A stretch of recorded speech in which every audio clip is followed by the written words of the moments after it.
नमस्कार. एम बी न्यूज म्हणजे महाराष्ट्रातील बातमीपत्रामध्ये आपले स्वागत आहे. बातमी बघण्यापूर्वी आमच्या चॅनलला लाईक आणि सबस्क्राईब करायला विसरू नका. तर बघूया आजची विशेष बातमी. जालना महानगरपालिकेत आयोजित नगरसेवकांच्या बैठकीदरम्यान आज मोठा गोंधळ उडाला.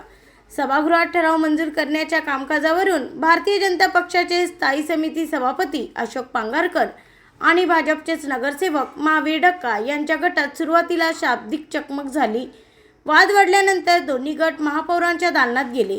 याचवेळी महावीर ढक्का यांच्या मुलाने स्थायी समिती सभापती अशोक पांगारकर यांचा मुलगा प्रतीक पांगारकर याला लाथाबुक्क्यांनी मारहाण केल्याचा आरोप करण्यात आला.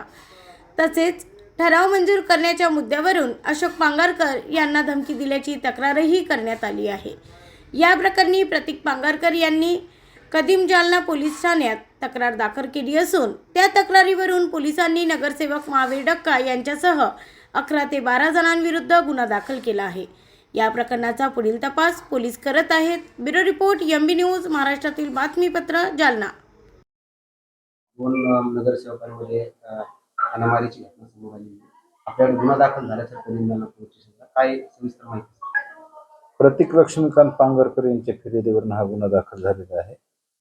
महावीर ढक्का, रणवीर ढक्का, सागर ढक्का आणि विक्रांत ढक्का आणि इतर 7 ते 8 लोकांच्या विरुद्ध हा गुन्हा दाखल आहे. सभागृहातल्या काहीतरी कामकाजावरून वाद झाला आणि त्या वादाचा प्रवेश त्यांच्या वादामध्ये झालेला आहे अशी फिर्याद त्यांनी दिलेली आहे प्रतीक पांगारकर यांनी. आणि त्यांच्या म्हणण्याप्रमाणे की त्यांच्यावर वडिलांवर अटॅक केलं. ते स्थायी समिती अध्यक्ष आहेत आणि मग मध्ये पडले प्रतीक आणि त्या दरम्यान त्यांच्या भाऊला मार लागलेला आहे खंजीरचा. अशा आशयाची त्यांनी फिर्याद दिलेली आहे आणि तशा आशयाच्या फिर्यादीवरनं आपण तो गुन्हा दाखल केलेला आहे. पुढील तपास त्यामध्ये चालू आहे.